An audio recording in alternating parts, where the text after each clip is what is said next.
आज का हमारा ये वीडियो क्लास 11th के स्टूडेंट्स के लिए है और आज का हमारा टॉपिक है वेन डायग्राम, जिसको हिंदी में हम कहते हैं वेन आरेख। इसके पहले जो वीडियो लेक्चर्स थे उनमें हमने union, intersection, subset, difference, complement इनको अच्छे से डिफ़ाइन किया है। कुछ एग्जाम्पल से हमने इनको समझा भी है। अब उन्हीं के आधार पर हमको इनके वेन डायग्राम बनाना है। तो हम आज वेन डायग्राम को साथ में एग्जाम्पल से समझाते जाते हैं, जिससे आपको वो एक बार रिवीजन भी हो जाएगा और वेन डायग्राम भी क्लियर हो जाएंगे। जैसे पहला वेन डायग्राम है ए यूनियन बी। मान लीजिए ए कोई सेट है जिसमें एलिमेंट हैं 1, 2, 3 और 4, और बी कोई दूसरा सेट है जिसमें एलिमेंट है 3, 4, 5, 6। तो जब हम इसका यूनियन लेते हैं तो यूनियन की जो डेफिनेशन है उसमें ए के सभी एलिमेंट और बी के सभी एलिमेंट इंक्लूड होंगे। कोई भी एलिमेंट दूसरी बार नहीं लिखना है। 1, 2, 3, 4, 5 और 6। अब यहाँ हम देख रहे हैं कि ए यूनियन बी जो सेट बनाया हमने उसमें ए और बी के सभी एलिमेंट इंक्लूड हुए हैं, जो कॉमन थे वो भी इसमें इंक्लूड हुए हैं। तो जब हम इसका वेन डायग्राम बनाएंगे तो इसमें ये देखिए आप, U यूनिवर्सल सेट है और उसमें हमने ये दो A और B दो सेट लिए हुए हैं। तो A यूनियन B के वेन डायग्राम में A के सारे एलिमेंट इंक्लूड होंगे, मतलब A को हमको पूरा शेडेड करना है, B के भी सभी एलिमेंट इंक्लूड होंगे, B को भी शेडेड करना है। और यहाँ हम देख रहे हैं कि जो कॉमन एलिमेंट थे 3 और 4 वो भी A यूनियन B में आए हैं। तो जो कॉमन वाला पार्ट है बीच में आप देख रहे हैं, ये भी इसके साथ इंक्लूड होगा। तो जो ए यूनियन बी का वेन डायग्राम होगा उसमें ए और बी दोनों सेट पूरी तरीके से शेडेड हमको करना है। अब आते हैं हम ए इंटरसेक्शन बी पर। इसी एग्जाम्पल में अगर आप देखें तो अगर ए इंटरसेक्शन बी हमको निकालना हो तो इंटरसेक्शन की जो डेफिनेशन है उसमें इंटरसेक्शन में ऐसे एलिमेंट आते हैं जो दोनों सेट में कॉमन हो, मतलब 3 दोनों में है, 4 दोनों में है। तो जो इंटरसेक्शन होगा उसमें आएंगे केवल 3 और 4। अब हम इसका वेन डायग्राम देखते हैं। ये दोनों सेट हैं ए और बी, और बीच में आप ये जो पार्ट देख रहे हैं ये इन दोनों का कॉमन पार्ट है, जो ए का भी हिस्सा है और बी का भी। तो जब इंटरसेक्शन का वेन डायग्राम बनाएंगे तो हमको केवल इस पार्ट को शेडेड करना है। शेडेड पार्ट ये शो करता है कि इंटरसेक्शन में से इनमें से कौन सा हिस्सा इंटरसेक्शन में इंक्लूड होगा। अब आते हैं हम तीसरे वेन डायग्राम पर ए माइनस बी। ए माइनस बी मतलब डिफरेंस है ए और बी का। तो पहले वीडियो लेक्चर में हमने बताया था कि ए माइनस बी को फाइंड करने के लिए सबसे पहले हम कॉमन एलिमेंट्स को काट देते हैं। ये कॉमन एलिमेंट हमने काट दिए। अब अगर आपको ए माइनस बी निकालना हो तो ए के जो बचे हुए एलिमेंट हैं वो इंक्लूड होंगे, और अगर बी माइनस ए निकालना है तो बी के बचे हुए एलिमेंट इसमें आएंगे। यहाँ हम बात कर रहे हैं ए माइनस बी की, तो ए माइनस बी में एलिमेंट जो ए के बचे हुए हैं वो इंक्लूड होंगे 1 और 2। इस डेफिनेशन से हमको ये क्लियर हो जाता है कि ए माइनस बी का जब हम वेन डायग्राम बनाएंगे तो केवल ए के एलिमेंट उसमें शामिल होंगे, लेकिन उसमें जो कॉमन एलिमेंट वाला पार्ट था 3 और 4 वो भी अब उसमें शामिल नहीं होगा। तो अब जब हम इसका वेन डायग्राम बनाएंगे तो कॉमन वाला पार्ट ये है, ये शामिल नहीं होगा। बी का कोई भी एलिमेंट यहाँ हम नहीं देख रहे हैं, मतलब बी भी शामिल नहीं होगा। तो केवल ए इसमें इंक्लूड होगा, ये पार्ट। कॉमन वाले पार्ट को भी हमने छोड़ दिया है और बी को हमने पूरा छोड़ दिया है। ये डिफरेंस की जो डेफिनेशन हमने बनाई थी 1, 2, उसमें केवल ए के जो बचे हुए एलिमेंट हैं वो इसमें इंक्लूड होंगे। अब फोर्थ वेन डायग्राम आता है ए डैश। डैश मतलब कॉम्प्लीमेंट। कॉम्प्लीमेंट निकालने के लिए मैंने पहले भी बताया है कि एक यूनिवर्सल सेट होता है U, जिसमें हम मान लेते हैं कि 1, 2, 3, 4, 5 ये 5 एलिमेंट है। कोई सेट A है जिसमें एलिमेंट है मान लीजिए 1, 2 और 3।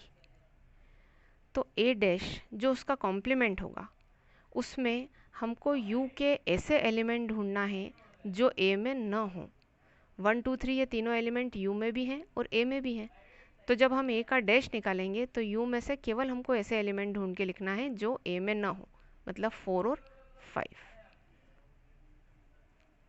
अब वेन डायग्राम में देखते हैं हमको U ये पूरा यूनिवर्सल सेट है जो रेक्टेंगुलर बॉक्स से रिप्रेजेंट कर रहे हैं हम। A ये सेट है और इसका हमको कॉम्प्लीमेंट निकालना है। तो U के ऐसे एलिमेंट जो A में न हो, मतलब A में के बाहर जो हिस्सा है वो A डैश में आएगा, ये हमको इसमें शेडेड करना है।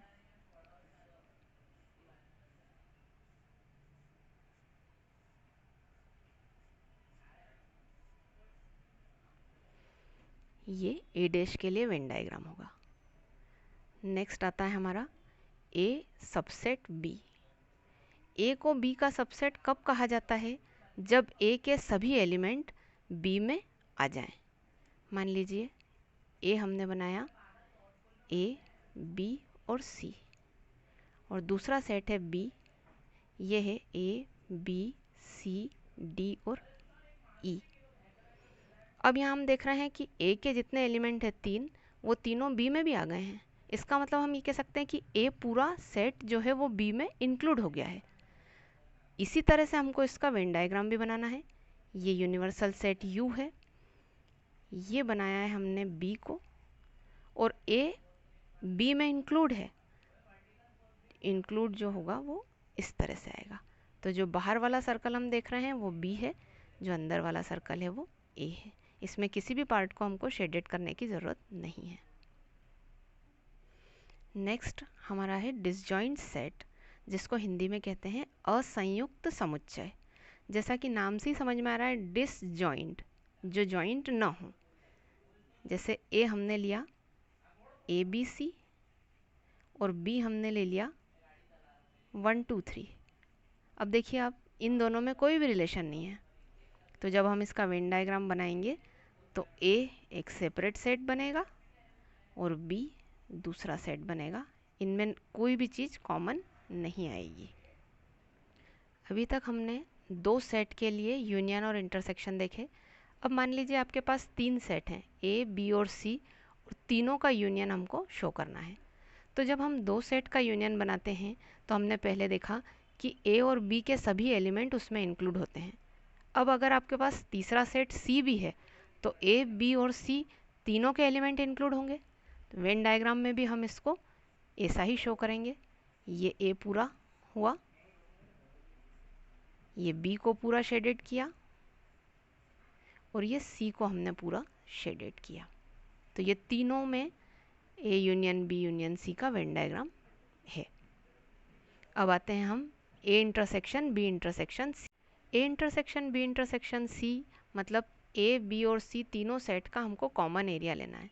तो आप देख रहे हैं बीच में ये जो छोटा पार्ट है ये तीनों का कॉमन एरिया है। तो ये केवल शेडेड होगा तीनों सेट में से। तो तीनों के कॉमन एरिया को ये रिप्रेजेंट कर रहा है। अब नेक्स्ट है A union B whole dash. Whole dash मतलब कॉम्प्लीमेंट। जिस पर भी डैश लगा है उस सेट का हमको कॉम्प्लीमेंट लेना है। A यूनियन B में हमने देखा था कि A और B दोनों सेट इंक्लूड होंगे, तो उसका जो कॉम्प्लीमेंट हम बनाएंगे उसमें A यूनियन B को छोड़कर यूनिवर्सल सेट का बाकी एरिया इंक्लूड होगा। मतलब A यूनियन B ये दोनों सेट हैं और डैश बनाने के लिए हमको इन दोनों सेट्स को छोड़कर बाकी के एरिया को इंक्लूड करना पड़ेगा।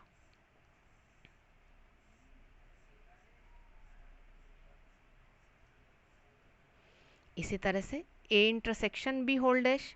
इंटरसेक्शन मतलब दोनों सेट का कॉमन एरिया और उसका कॉम्प्लीमेंट मतलब उस कॉमन एरिया को छोड़कर बाकी सभी। ये यूनिवर्सल सेट है, ये कॉमन एरिया आप बीच में देख रहे हैं, इसको छोड़कर बाकी पूरा हिस्सा A intersection B whole dash में इंक्लूड होगा।